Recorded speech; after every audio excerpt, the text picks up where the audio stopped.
Bom dia, amigos. É uma alegria nós estarmos juntos mais uma vez.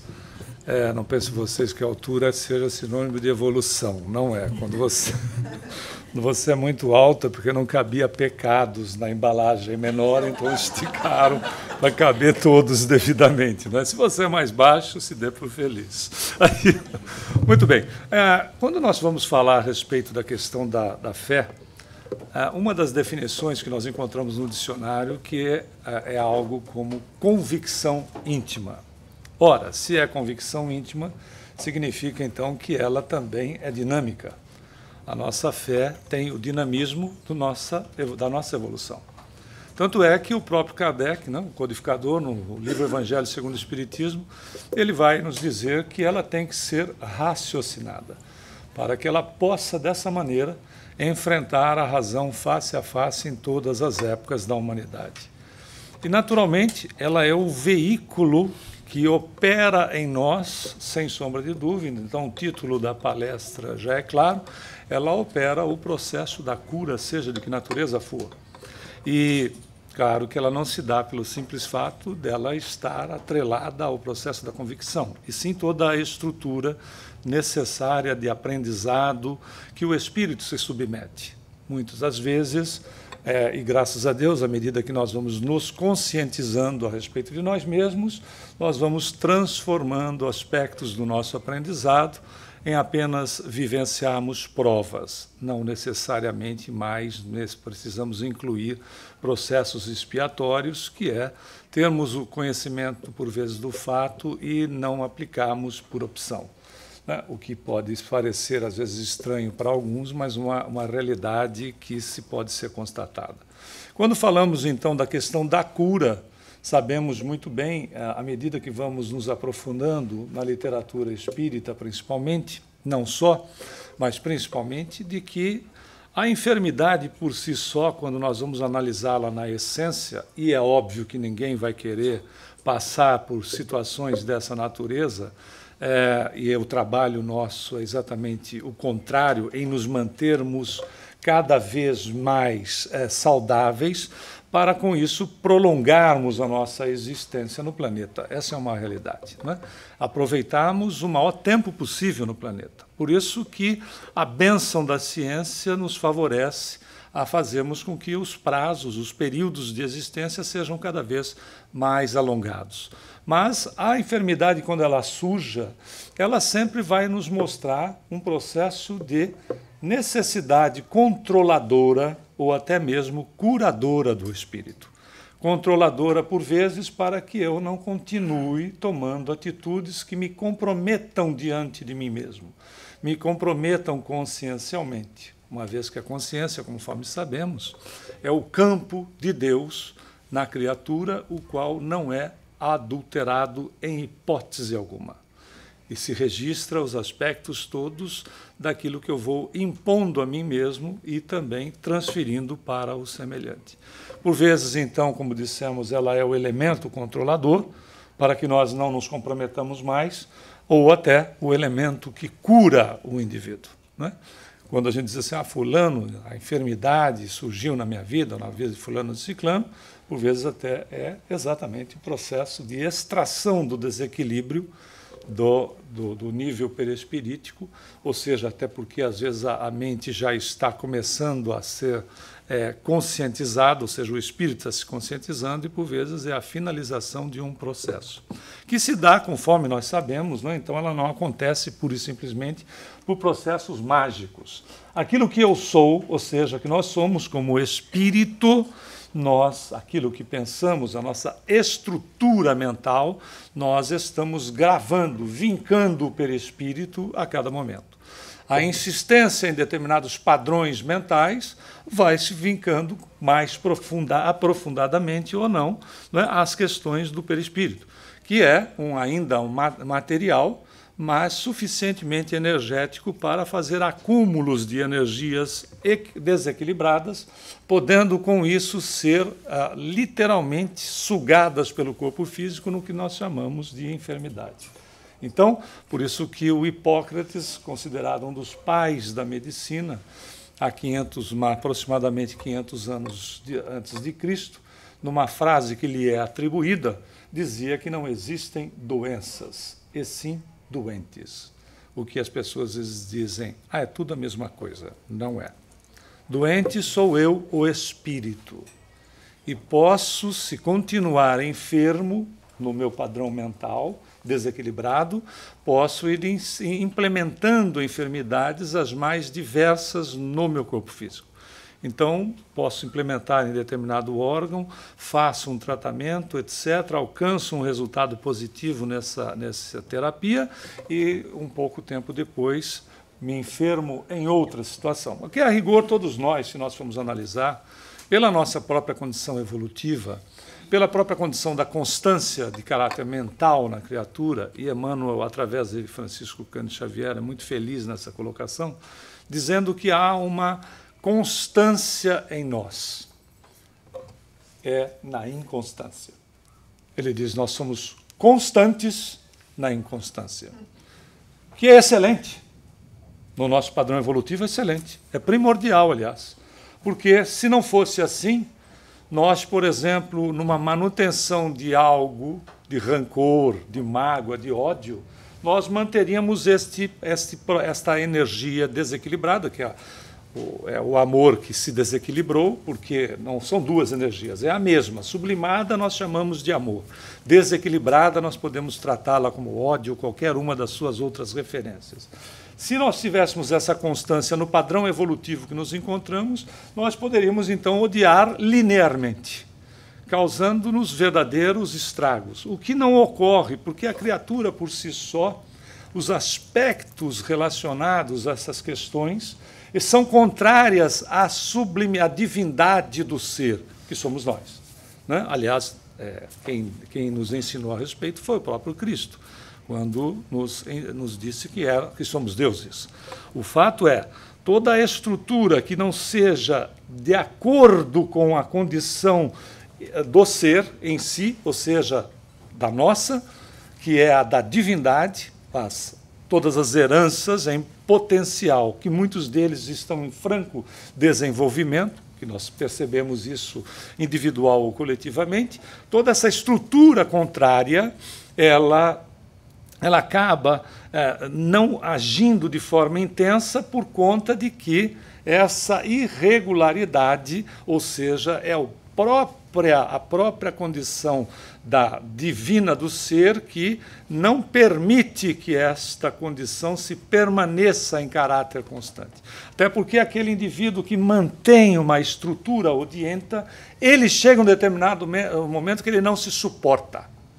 Ele não suporta essa condição, porque é um desenergizador em potencial, onde leva o indivíduo a experimentar as situações que começam a ser, por vezes, as mais simplórias, para aparecendo situações de alérgicas, indisposições estomacais, não muito graves, mas situações oportunistas de algum vírus que o indivíduo tenha, como, por exemplo, o vírus da herpes, e as coisinhas que vão tomando o corpo até o momento de que o desequilíbrio implementado pode agredir de tal maneira, eu não estou dizendo de coisa de reencarnação passada, estou dizendo de uma situação atual. A partir de determinado momento e aprofundamento daquele sentimento que está contrário à condição divina nossa, nos levar à possibilidade desagradável até mesmo de situações que surjam e que são extremadas, como o câncer, e por vezes em primeiras instâncias ou até mesmo em aprofundamentos nas mais diversas enfermidades. Por isso, o cuidado que se tem do ensinamento que não é novo. E o Espiritismo é uma beleza, porque ele não é novidadeiro. Não, apesar de alguns correrem atrás de novidades, ele não é novidadeiro. Cristo não, mas o Chico dizia-lhes na sua simplicidade de espírito evoluído o seguinte: Espiritismo é Jesus de novo no meio do povo. Que é literalmente isso.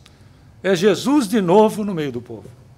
É aquele mestre superior que não trouxe, ou seja, é redivivo na doutrina, cujos ensinamentos são estruturais para a felicidade do ser. Então ele vai dar um medicamento para a alma, até porque ele vai dizer a Pedro, e você confere no livro Boa Nova, de Humberto de Campos Espírito, pela psicografia de Francisco Cândido, ele vai dizer a Pedro: eu não vim para curar corpos, eu vim para curar o espírito, porque o corpo é nada mais do que o reflexo daquela criatura que pode estar enfermada. Eu vim para curar o espírito, e curar o espírito significa dar-lhe educação. E ele, educado, começa, né, na condição de se conscientizar, se conhecer, ele começa a evitar situações desagradáveis para si mesmo. Mas enquanto a gente ainda administra a enfermidade dentro de apesar de um dos medicamentos estar aí, né, ser atual, era atual com Jesus, é atual hoje, será atual para nosso processo evolutivo como um todo. Quando ele disse: vigiai. É genial. E orai. Vigie-se, porque não é vigiar a vida do vizinho, né? A vida do vizinho é muito mais fácil a gente vigiar. Você viu o carro novo que ele comprou? Nossa, né? E coisas do gênero. Bom, vigiai seus pensamentos, a sua estrutura, se conhecer, né? E orai. Porque a criatura, diz ele a Pedro, o homem é mais frágil do que mau. E a fragilidade do ser está no desconhecimento dele mesmo. E aí, então, a oração é a ligação criatura-criador para a sustentação nossa dentro do processo da vigilância. Não é genial? Não tem novidade nenhuma. Tem Jesus puro. Por isso, né, utilizando novamente da colocação do Chico, o Espiritismo é Jesus de novo no meio do povo. E é isso aí mesmo, nos seus ensinamentos. Enquanto a gente não tem toda essa estrutura consciente, a gente vai sabendo o seguinte, e sabemos já bem, não é, em relação a nós mesmos, facilitado pelos conhecimentos doutrinários, que são, não é, steps depois da estrutura básica do próprio cristianismo que Jesus nos trouxe, ele na sua essência. Na realidade, sabemos hoje, por André Luiz, existem outras correntes que acrescentam outros corpos, mas isso não é importante, que somos numa composição integral. Quando estamos encarnados, espírito, corpo mental, corpo espiritual, duplo etérico e corpo físico. Evidentemente, desencarnados, nós suprimimos os últimos dois, o corpo físico e o duplo etérico, que você pode ver aqui. A atuação, por exemplo, o que é a fé nesta estruturação da cura? Diz, então, Kardec, no livro A Gênese, que a fé, ou seja, esta condição íntima da criatura, é o elemento de atração das energias que existem no cosmos como um todo, não é? E também em outras criaturas e em nós mesmos, é a atração energética que nós fazemos de um processo que vai exatamente atuar neste corpo espiritual, fazendo com que haja uma transmutação da molécula malsã para uma molécula sã. Olha que beleza! Significa, então, que a cura depende de quem? De nós mesmos. Não é? E esse veículo dessa atração, até porque médicos espiritualistas dizem, já foi motivo de uma colocação nossa em palestra anterior, que o processo total da cura se dá, na via de regra, da seguinte maneira: 30% é a confiança que você tem em você, né? A fé que você tem em você. Lógico, se você tem fé em você, se você confia em você, os outros 30% é a sua confiança em Deus. Até porque, se você não tiver fé em você, você não tem fé em ninguém. Não é verdade? Então, são os outros 30%. Os outros 30% é a fé, é aquilo que você tem no médico, que é o sujeito que te atende, que é fantástico, que pode te dar, de repente, nos 10% para a cura, até uma pílula de farinha, um placebo qualquer que você toma e diz, melhorei, que foi uma beleza. Né? Mas você tem, evidentemente, para problemas que são emergenciais, você tem a necessidade de procedimento no corpo físico. Uma vez quando eu já externei nele, eu preciso corrigi-lo. Se eu cortar o braço com uma faca e o corte for fundo, não adianta eu tentar lá querer fazer ponto falso, porque eu tenho tenho, posso ter mais problemas. Então mas eu vou precisar, por toda a fé que eu tenha, eu vou precisar, não é, fazer sutura, tomar anti-inflamatório, coisa do gênero, para o meu conforto. Mas, na realidade, todo esse processo ele acontece até mesmo sendo possível ser verificado na cicatrização. Aqui neste país que se pesquisa tudo, graças a Deus, existem inúmeras pesquisas de unidades hospitalares onde determinados indivíduos são colocados é sugerida para os indivíduos daquela unidade com enfermidades semelhantes a outros internos que orem. E verificaram que essa estrutura da oração, da crença da criatura, não é? Esta ligação criatura-criador tem produzido curas nessas pessoas.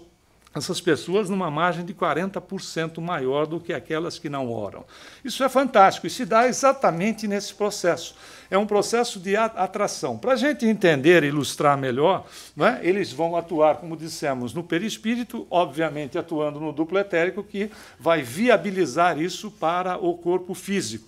Se você ainda não entende muito essas estruturas, o KSSF te oferece gratuitamente, porque o espírito adora coisa de graça, vide fila de passe. Está sempre cheio. Né? Isso é verdade, que é de graça. Aí o fato é, te oferece gratuitamente os mais diversos cursos para você vir estudar conosco e entender essas estruturas que numa palestra de 1 hora seria assim impossível nós detalharmos determinados pontos aqui para ficarmos com maior clareza, termos maior clareza no assunto. Mas para ilustrarmos, não é, até chegarmos então a essa cura no corpo físico, nós temos essa passagem significativa entre todas as outras com Jesus. Quando esta senhora do desenho aí, etc., né, simbolizando aquele momento muito especial, ela ouviu falar de Jesus e ela tinha um problema muito sério de hemorragia. Então, ela é chamada no Evangelho como a mulher hemorroíça. Então, ela tinha uma hemorragia, já tinha procurado todos os tipos de atendimento que pudesse ser possível, imagina na época, 2000 anos atrás. Inclusive, essas criaturas que tinham esse tipo de dificuldade, ou seja, de desequilíbrio em relação à questão menstrual, eram criaturas que eram muito mal vistas, porque achavam que ela tinha uma participação com algo que fosse demoníaco. A gente já fez de tudo em relação ao outro, com os preconceitos e a ignorância, não é verdade? O fato é que ela ouviu falar de Jesus e ela já havia tentado todos os tratamentos possíveis e imagináveis, e ela foi atrás desse mestre, que passava pela sua cidade e uma multidão de criaturas queria tocá-lo. Não é? Imagina, se você lembra ou já viu algum momento o Papa no meio das pessoas, todo mundo quer tocar, é significativo aquele momento para a criatura, o Chico quando andava, a Madre Teresa, a Irmã Dulce, as pessoas queriam tocar, porque nós temos uma necessidade ainda muito grande de manifestarmos o nosso carinho com o toque, não tem nada de errado. Né? Querer tocar na criatura, abraçá-la, não é só a questão de natureza mental, que nós sabemos que é esse o processo, né? As energias trocadas entre as pessoas, mas é humano, não é? É nosso. Da mesma maneira que a leoa lambe a cria, nós queremos acalentar a nossa. Não é assim? Não é? Nós chegamos às vezes, nós não a lambemos mais, mas cobrimos às vezes a criatura de beijo, né? E beija. É aquela coisa, né? Impressionante. Mas é fato, é a expressão da criatura, não é? Daquilo que ela tem mais nobre no seu íntimo. Então, nós vemos que essa senhora, então, voltando aí à passagem, ela coloca para ela, se eu tocar na ponta do manto dele, eu vou me curar. E acontece. Ela toca na ponta do manto dele, e ele vira-se para os apóstolos e diz, quem foi que tocou em mim? Aí o Pedro diz, mas Senhor, está todo mundo te tocando. Eu disse, não. Essa pessoa que me tocou de maneira diferente. porque eu senti sair, a palavra essa, hoje nós já entendemos melhor, né? Eu senti sair virtude de mim, eu senti sair energia de mim. Você já deve ter passado por situação assim, de chegar em algum lugar, visitar alguém e sentir que de você emana algo muito positivo para aquela criatura. Você sente isso. Por quê? Porque você está emitindo energias que são suas. Lá no duplo etérico, você está emitindo aquela energia, aquela mesma que a gente recebe no passe ou dá no passe, em associação com os mentores, etc. Você sente a emanação desta energia. É isso que ele disse. Eu senti que foi extraído de mim. Olha a capacidade do espírito, ele, e olha a condição, né, dele, inclusive, identificar. E aí ela se apresenta para ele, e é célebre aquela frase, né? Minha filha, tua fé te salvou, vai em paz e fica curada da tua moléstia. Na realidade, o que ela fez? A convicção íntima dela era tamanha em relação a Jesus, né? E é esse o poder da chamada fé, que ela foi lá e adentrou a atmosfera energética do Cristo e, literalmente, usando uma palavra, mas não é no bom sentido, ela suga a parte que lhe era necessária para atuar no seu perispírito e em caráter imediato, porque ele pode se dar em médio ou longo prazo, o processo do restabelecimento no corpo físico, mas em caráter imediato ter a influência para o corpo físico, restabelecendo a situação naquele instante. E Jesus, por exemplo, era, como nós sabemos, ele tinha uma atuação de natureza direta dada a sua evolução. Jesus curava dele para com a criatura. Por isso que ele vai dizer, inclusive, você vai se lembrar dessa afirmativa do Cristo, eu e o Pai somos um. Numa mensagem no Evangelho segundo o Espiritismo, encontramos um espírito dizendo a Kardec, Jesus era o que se poderia chamar de médium de Deus, ou seja, ele não tinha espíritos para intermediar, ele é que ajudava os espíritos, não é verdade? Tanto é que em casos de possessão ele dizia, sai dele, deixa ele, ou cala-te, sai dele. E ponto, ele era o intermediador. Então, a capacitação é do indivíduo, era dele, não é? Um espírito crístico só podia ser, não é? Uma capacidade dele com um vínculo direto com Deus. Dá para você imaginar o que seja isso? Não dá. Não dá. Não dá, porque não dá. Não é? Você não sabe nem o que é isso. Né? Eu tenho um vínculo direto com Deus. Nós temos, mas não temos consciência de. Não é verdade? Nós temos um vínculo direto com Deus. Aliás, quem disse isso? Paulo, lá no Atos dos Apóstolos, vivemos e nos movemos nele. André Luiz, em Evolução em Dois Mundos, diz assim, nós vivemos no hausto do Criador, né? Na sua respiração, no seu hálito. Não temos, às vezes, consciência de. Né? E o André Luiz faz uma ilustração que, particularmente, eu gosto muito e repito sempre. Ele diz, é como o peixe no oceano, que o líquido lhe dá a vida, lhe atende todas as necessidades e ele não tem consciência a respeito disso. Né? Então, às vezes, nós somos o peixe, né, o oceano de Deus, que é um oceano de amor. Olha que beleza, né? Quando a gente vai se conscientizando disso, dá para você imaginar que esse eu e o Pai somos um, somos nós? Claro, numa estrutura de menor capacitação, indo para a capacitação superior. Não é verdade? Um dia, quando eu olho para as pessoas assim numa palestra, hoje até que não está muito cheio, porque está chovendo muito. E nós espíritas somos muito doces. Nós somos feitos de açúcar e a gente tem medo de derreter no caminho. O Paulo e o Jesus andavam a pé de uma cidade para outra, não é verdade? E hoje a gente diz, vou pegar o carro, está chovendo. Meu querido. Pense nisso, pense nisso. Faça um exercício, olha que maravilha, um exercício que vai trabalhar a disciplina, a boa vontade, o vencer, não estamos criticando ninguém, obviamente, né? O vencer a quem? A nós mesmos. Eu vou fazer. Quando você diz essa palavrinha mágica, nada te impede. Não estou dizendo mais de centro espírita.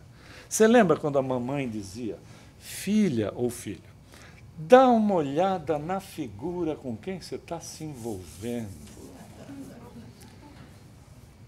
Deixa que eu sei o que eu estou fazendo.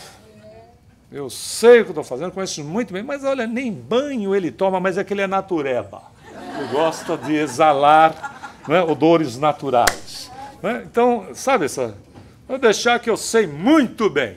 E quando eu quero uma coisa, eu vou e faço. É uma verdade. Ninguém segura, seja por que for. A gente quebra a cara, depois dá aquela desculpa, não, veja bem e tal, né, sai com aquela... Mas quando a gente quer, essa é a convicção. Esse é o processo. As pessoas chegavam perto de Jesus e era isso que acontecia. Tanto é que ele dizia, a tua fé te curou, a tua fé te salvou das enfermidades, ou até, por que não dizer, a tua fé, a minha, a nossa, o quanto já nos salvou de situações que a gente poderia ter se envolvido, não é verdade? O quanto já não foi preventivo na vida da criatura. Então, a sua ação era direta, era dele para com a criatura. Capacitação da criatura, que você tem e sabe e pode provar e já deve ter usado. Até porque o Kardec, quando vai analisar esse aspecto, é muito interessante, você acha na Gênese, mas se você quiser estudar, se aprofundar, você acha esse assunto também. No Livro dos Espíritos, no Livro dos Médiuns, no livro Consolador do Emmanuel, pelo Chico Xavier, no livro Evolução em Dois Mundos, de André Luiz, pelo mesmo médium, na Revista Espírita de 1858 e na Revista Espírita de 1864. Eu só não vou te dar a página, porque aí você vai ter que ler o livro inteiro para achar esse processo. E aí você vai, né, poder ampliar o seu conhecimento. Bom, essa estrutura, Kardec também na Gênese vai dizer o seguinte, ele considera 3 formas de magnetismo, ou energia, se você preferir. Magnetismo é uma palavra que Mesmer acabou classificando de magnetismo animal, esta energia no duplo etérico que você emana quando você dá o passe, que te mantém a estrutura da vida, que te dá, não é, que vitaliza o organismo, e que também pode ser transferida de uma pessoa para outra pela vontade da criatura. Ele diz, então, tem 3 formas. A primeira, proveniente do fluido, ou da energia do próprio encarnado. A segunda, sem intermediação do médium, ocorrendo diretamente por meio do espírito. Então, ele está dizendo que os espíritos também podem utilizar de energias deles para atuar diretamente. Olha que beleza, né? Por isso que, às vezes, a gente vê, em muitas oportunidades, pessoas que têm determinados desequilíbrios de natureza orgânica, etc., dizendo que foram, às vezes, assistir uma palestra numa casa espírita, ou foram à missa, foram no culto, etc., e saíram curadas. Impressionante. Por quê? Porque há uma atuação de mentores, e não importa de que religião, facção, doutrina o indivíduo seja, há uma atuação dos mentores durante a situação. Ou ainda mais. Existem mentores que atuam de maneira que a gente sai da palestra, quantas vezes não aconteceu comigo, saindo de uma palestra, porque eu assisto a palestra dos meus colegas também, não é? Sair de uma palestra e dizer assim, puxa, o que ela falou para mim. Foi para mim. A palestra inteira, ela falou grande parte da palestra para mim. Foi para mim? Não, não foi. Foi de caráter genérico, mas o meu mentor, o que é que ele faz em meu favor? Porque ele me ama, não é verdade? Eu não sou lá aquelas coisas, mas tudo bem, o cara me ama. Aí, o fato é que o que é que ele fez? Em determinados momentos, era o que Jesus fazia. Olha a capacidade de Jesus. Que era o que Jesus... Vamos lembrar? Não tinha aparelho de som para você ampliar a voz e atingir aquela multidão que ouvia. Não é isso? O que ele fazia? Ele projetava mentalmente o que ele estava falando e as pessoas assimilam e ouvem, não é por aqui. A relação é de natureza mental, que hoje a gente sabe sobre a questão da mediunidade, né? Com mais técnica. Ele projetava, a pessoa tem a impressão de que ouve por aqui, tanto é que o clareaudiente não educado, ele fica falando com o espírito que ele ouve que não é por aqui, só ele ouve e os caras internam o cara. Porque só ele ouve. Aí ele fica respondendo, aí o sujeito está falando sozinho, quando, na verdade, ele está ouvindo, mas o processo é via epífise, a situação não é por aqui, apesar de dar a sensação de ser por aqui. Como a visão, né, do eu não quero ver espírito, continua vendo. Né? Porque você não vê pelos olhos, você vê pela condição perispirítica da ligação. Tanto é que eu tenho um amigo que é médium, cego congênito, que ele vê espírito. E os espíritos, inclusive, mostram órgãos que estão doentes no corpo da pessoa que está fazendo a consulta. Diz, você precisa tratar dos fígados. O espírito mostra o fígado, e ele nunca viu nesta encarnação. Não é? E ele vê os espíritos. Está aqui fulano, identifica, inclusive, o sujeito. Né? Então, é fantástico. E o que Jesus fazia? Projetava. Então, as pessoas achavam que imaginavam as cenas que ele falava sobre as parábolas e achavam que ouviam por aqui, quando, na verdade, é um processo de projeção mental, que o seu mentor faz com você. Certa feita, como prova incontestável do que estou falando, eu fazia uma palestra, devia ter umas 1.200 pessoas, mais ou menos, que é uma instituição que eu trabalhei muito tempo em São Paulo, e palestras assim aos domingos eram para em torno de 900 a 1.200 pessoas. No salão, então, fazendo uma palestra, e terminou a palestra, uma senhora veio falar, uma jovem senhora veio falar conosco, dizendo o seguinte: obrigado por você ter me respondido ao meu questionamento. Eu disse: a senhora não agradeça a mim, agradeça aos mentores, eu sou apenas um veículo. Disse, não. O meu filho de 17 anos queria ir para a balada. Quer ir para a balada. Não, porque balada, na minha época, era algo inadequado. Hoje, balada é uma festa. Né? Então, ele queria ir para a balada. E eu, numa dúvida cruel em não deixá-lo ir. Eu disse, mas você não lhe deu a educação adequada? Sim, dei. Então, tá, não é? Ele pode fazer uso dela ou não, porque aí é o livre-arbítrio dele.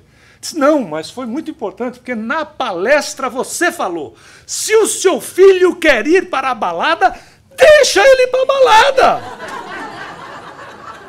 Você já imaginou você falar isso no meio de uma palestra espírita? Se ele quer ir para a balada, deixa ele ir para a balada. Eu falei, foi. Claro que não foi. O que o mentor fez? Exatamente, utilizando-se de bom senso, deu-lhe a nota, não nesses termos, né, mas deu-lhe a nota, ela captou, né, pela epífise dela mentalmente, e fez uma associação. Eu só posso estar ouvindo o que esse cara está falando.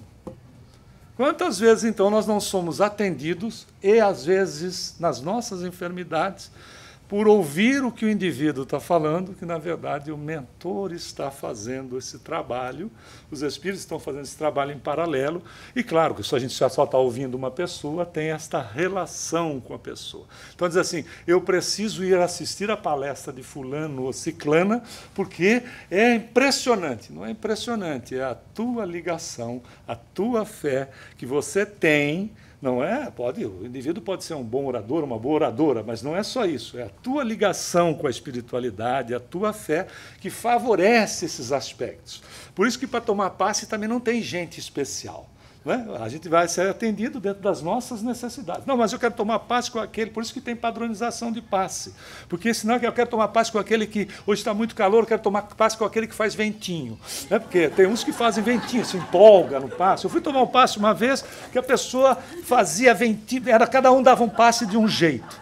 E aí a pessoa fez um monte de ventinho, e aí encostou a mão aqui em mim e começou, e eu sou pisciano, e pisciano não gosta que pegue, sabe? Peixes é uma coisa que... Aí ela começou a... Eu disse, meu Deus do céu, vai explodir esse negócio, né? Porque eu falei, isso é um pavio, vai explodir. Aí terminou o passe, não só ela, como outras pessoas, davam um beijinho no assistido no rosto. Para despachar, vá com Deus. Não, sentido, sim ou não? Não tem, mas é que aquele faz assim, o outro faz assim. Não, então padroniza, porque aquilo que a gente precisa, nós vamos receber na exata medida da nossa ligação. Porque também ficar tomando passe, pensando na morte da Bezerra, negou. É André Luiz, está lá no Missionários da Luz. A senhora e o casal de filhos saindo do centro, envolto na luminosidade superior das energias que os espíritos as envolveram. espíritos desocupados, porque tem desocupado no plano espiritual também, não é só aqui. O desocupado aqui continua desocupado lá. Se aproximam e começam a insuflar ideias negativas. Primeiro no rapaz, falando da sexualidade. Ele diz, eu sou desequilibrado, etc. E André Luiz descreve que as energias iam se diluindo à medida do posicionamento negativo dele. Aí vão para cima da senhora, da mãe, ela diz, é muito difícil, essas alterações, essas mudanças de hábito, e a energia nela também ia desaparecendo. Ia se transmutando para os aspectos daquilo que ela mantinha. Aí foram para cima da moça. A moça disse, não, é muito difícil, mas a gente tem que insistir, porque senão não faz sentido. Nós temos que nos exercitar. E, claro, vamos errar, mas vamos dar continuidade. Eu falei, não só era mantido o halo energético, como expulsava, como se fossem choques leves nas entidades que não conseguiam se aproximar. E fora que, né, o indivíduo está literalmente se visto por um clarividente iluminado. Olha que beleza. Se acabar a luz na sua casa, você vai fazer o maior sucesso na vizinhança, saindo lá, né, todo cheio de luz. Mas somos nós. A estrutura está conosco. Quer mantê-la assim? Pensamento vigilante dentro do possível, para que aconteça. Voltando aqui no Kardec, ele vai então nos dizer, existem 3 aspectos, e você vai reconhecer todos. Os primeiros, a ação direta do encarnado, ele diz. O encarnado atuando diretamente num processo que você já deve ter, talvez até mesmo experienciado, que é o caso do reiki, o caso do doin, que é o indivíduo para com o outro. Né? O doin é a acupuntura com a pressão dos dedos. Na realidade, quando você faz pressão, eu sou um aplicador de doin, quando você faz a pressão do local, você não está verdadeiramente, às vezes até pegando o ponto adequado que faz, né, que vai fazer exatamente a desobstrução ou a aceleração das energias que atuam no duplo etérico que você viu lá através dos meridianos.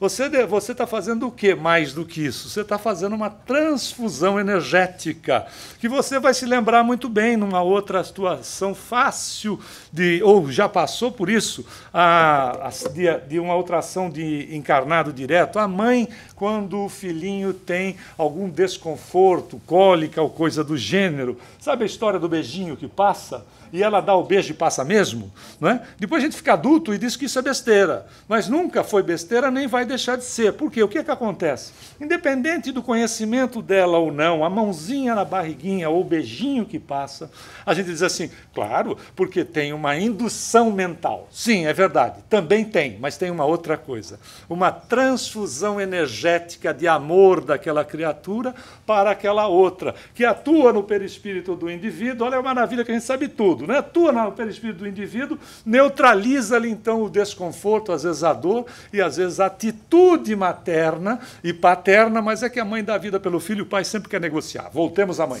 A atitude materna faz com que a situação seja solucionada, às vezes, não só de um desconforto, mas às vezes até de uma enfermidade ou o progresso dela. Essa é a influência direta. Kardec vai trabalhar como também a segunda, que esta é aquela que nós demos mais tempo, que é a influência direta do espírito. Contamos o caso do mentor atendendo e de mentores atendendo às nossas necessidades, desde que nós nos abramos para ela. Tudo depende de quem está disposto. Lembra de Jesus? A tua fé te curou. Ou seja, a disposição íntima, a convicção de aquilo que eu estou procurando será solução para a minha vida. Mas não uma solução paliativa de uma enfermidade que eu não resolvo pela minha indisciplina.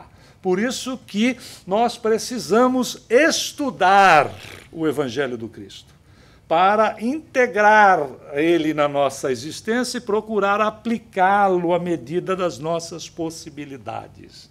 Por isso que não é vir para a casa espírita e tomar passe. Porque esta relação, o passe, ele o remedinho, mas efetivamente a cura do indivíduo ou a manutenção da sua saúde se chama a proposta do Cristo.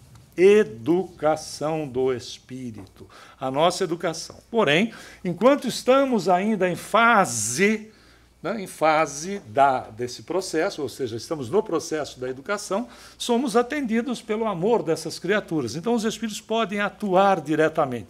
Às vezes, você está numa reunião e mentores vêm, fazem uma atuação na pessoa, neutralizando enfermidades ou até mesmo evitando-as. Aspectos outros também em relação, considerando que não é apenas um beneficiado. Quando eles atuam numa pessoa, eles também fazem um processo de atuação em outras, porque não tem exclusivismo. Não, meu mentor vai cuidar só de mim. Não quero que cuide do vizinho. Não tem exclusivismo. Quem ama, ama. Ponto. Quem ama se, não ama. Não é verdade? Está tentando fazer alguma coisa ainda para chegar a essa situação. Um outro aspecto, de repente, numa reunião que estejamos envolvidos, seja de que natureza for, não precisa ser naturalmente reunião espírita, e até mesmo situações diretas através do processo do sono. Quando você adormece, peça para o seu mentor, a sua mentora, seja lá quem for, os seus amigos, as suas amigas espirituais, que atendam. E nós podemos passar, por vezes, por cirurgias. Não são incomuns casos de pessoas dizendo que sonharam e foram transferidas para locais que se assemelhavam a hospitais e passaram, às vezes, por cirurgias. E, passado algum tempo, aquela enfermidade acaba desaparecendo. E, finalmente, a ação combinada, que é do espírito ou dos espíritos com os encarnados, aqui numa situação de passe, mas que você, se você tem o hábito de fazer o evangelho no lar, aquela situação que você, de repente, tem dos mentores ou do mentor fluidificar ou magnetizar a água. Que ele faz o quê?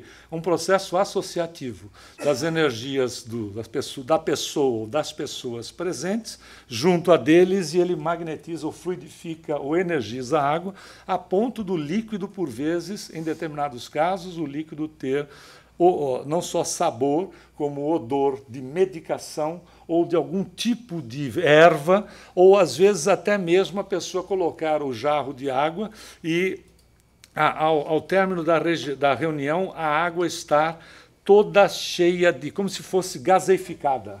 Né? Não é incomum esses relatos.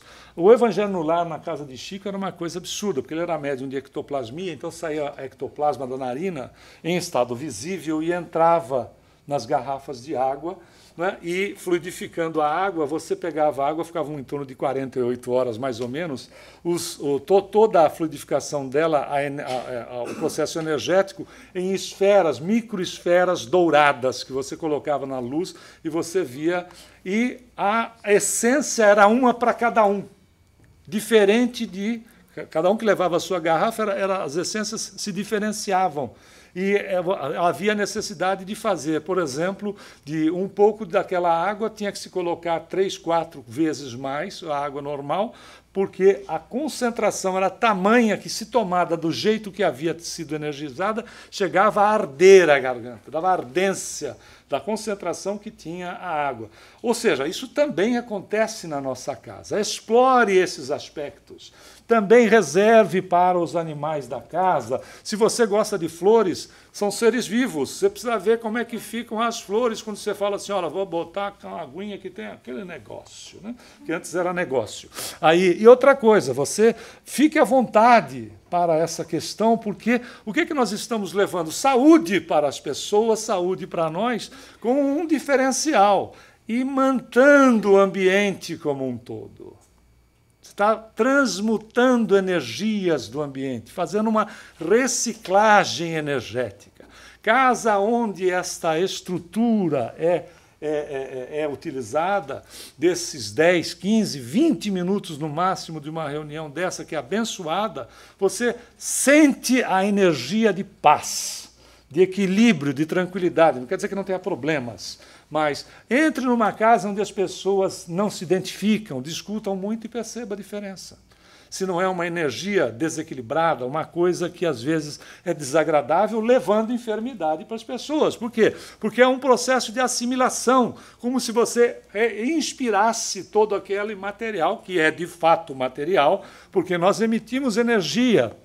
E energia matéria, nós emitimos matéria mental e impregnamos ambientes e situações a começar de nós mesmos, que somos os emissores. Por isso, recorra a essa possibilidade, se você ainda não o faz. É uma pequena reunião, durante uma vez por semana, para você levar saúde para dentro da tua vida, para a tua casa. E, sem sombra de dúvida, a estrutura da prece.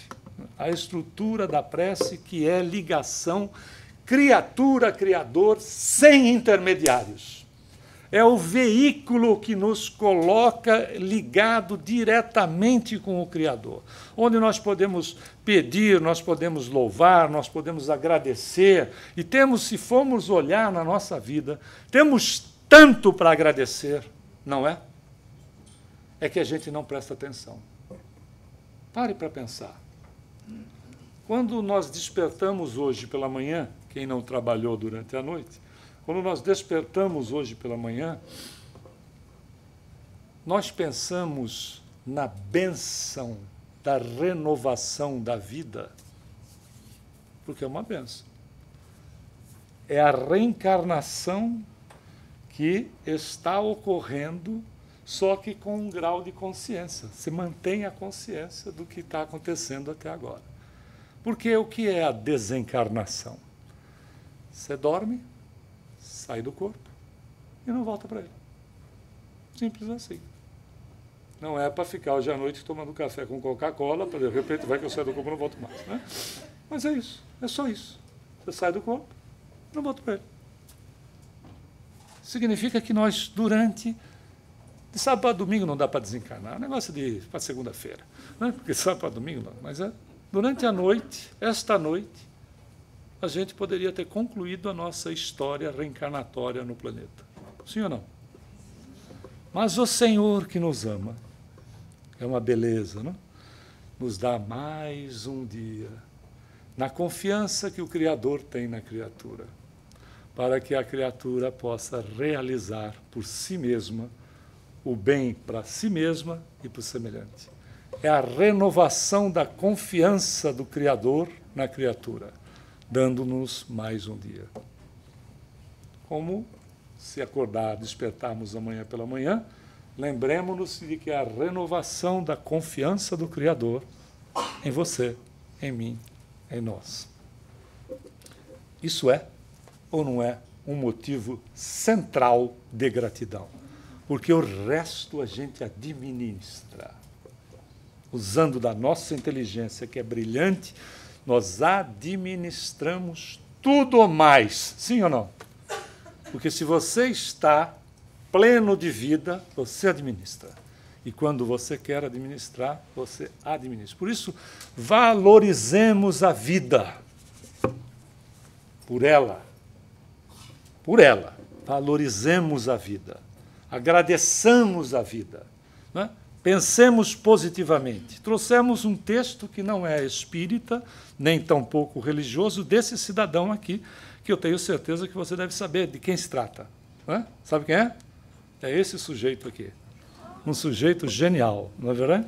E ele deixou um texto, certa feita, ele tem vários, mas ele deixou um texto que nós gostaríamos de dividir nas nossas reflexões com vocês, dado a simplicidade de uma criatura que não tem uma relação nesse texto religiosa, mas de profunda religiosidade, de profunda espiritualização. O texto dele é o seguinte: nada é para sempre neste mundo, nem mesmo os nossos problemas. Genial, né? Nem mesmo os nossos problemas. Eu, por exemplo, gosto de andar na chuva. Olha que coisa, né? Coincidência. Eu gosto de andar na chuva porque ninguém pode ver as minhas lágrimas. O dia mais desperdiçado que eu considero na minha vida é o dia em que eu não ri, em que eu não sorri. Eu tive um amigo que ficou 15 anos sem sorrir. Só voltou a sorrir depois que entrou nesta abençoada doutrina que lhe esclareceu a vida. Empresário bem-sucedido, foi manobrar o veículo na balsa para Ilhabela. O filho desceu de 4 anos e entrou atrás do veículo. Você imagina o que aconteceu? Um filho, o próprio filho. Então, ficou 15 anos porque ele não podia suportar a situação. Ele voltou a sorrir depois de 15 anos. Olha a bênção! Nós, há 80 mil anos, começamos a ensaiar o sorriso. E temos, às vezes, o desconforto, não só para nós como para o outro, de não sorrir. Quando você gasta, né, movimenta 16 músculos da face para sorrir e movimenta 80 para ficar mal-humorado. Com isso, você vai precisar e continuar dando um lucro enorme para as indústrias de cosméticos para disfarçar os pés de galinha, que depois, com a idade, vai virando pé de pato, aquela coisa, aí você estica aqui, mas não esticou bem aqui, fica aquele negócio meio assim, aí estica aqui, aí vai ficando meio murcho, aí bota aquele negócio, vai ficando grande, aí chega uma hora que estica. Eu tive uma amiga que ela esticou tanto, que quando ela ria, eu vejo que ela às vezes faz assim, levanta o braço. Aí, mas que coisa, deve ter uma relação. Claro que eu dei uma mentada boa aqui, né? Mas é evidente que você tem que se cuidar, pelo amor de Deus. A moça, como diz o nosso querido Divaldo, tem que se pintar. E o rapaz hoje, né, 40% da indústria de cosmético é utilizado por homens. Você tem que se tratar, fazer aquele tratamento, desde que seja coerente, que tenha bom senso, né? Dar aquelas ajustadinhas, se possível, sem os exageros. Porque eu também conheci uma pessoa que ela procurava a beleza perfeita e teve um choque anafilático e desencarnou por causa de ter que fazer uma coisa que era imperceptível, mas a pessoa começou a se desequilibrar diante dessa situação. Entender que o tempo passa, não é? E que a máquina vai se desgastando, não é verdade? Ela vai se desgastando. Mas o bom é que nós vamos reencarnar. E a minha esperança é que a próxima reencarnação eu vou vir com topete de Elvis Presley, meu amigo. Você vai ver só. It's now or never. Você vai ver só, mas vai ficar para outra. Agora é never. Mas muito bem, vamos continuar aqui com o nosso amigo. E ele diz o seguinte: o dia mais desperdiçado é aquele que você não sorri. E quais são os 6 melhores médicos do mundo? Ele diz: a luz do sol, o descanso, o trabalho e o exercício, a dieta, a autoestima e os amigos. Olha que genial! Mas ele diz assim: mantenha-os, esses médicos, mantenha-os em todas as fases da sua vida e você desfrutará de uma vida saudável.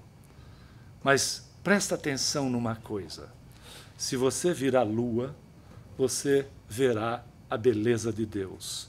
Se você vir o sol, você verá o poder de Deus. E se você vir o espelho, toda vez que você olhar para o espelho, você verá a melhor criação de Deus. Então, acredite nele. Até porque, se nós pararmos para pensar, é a nossa fé que poderá nos curar ou poderá nos salvar de nós mesmos. Muita paz. Muito obrigado.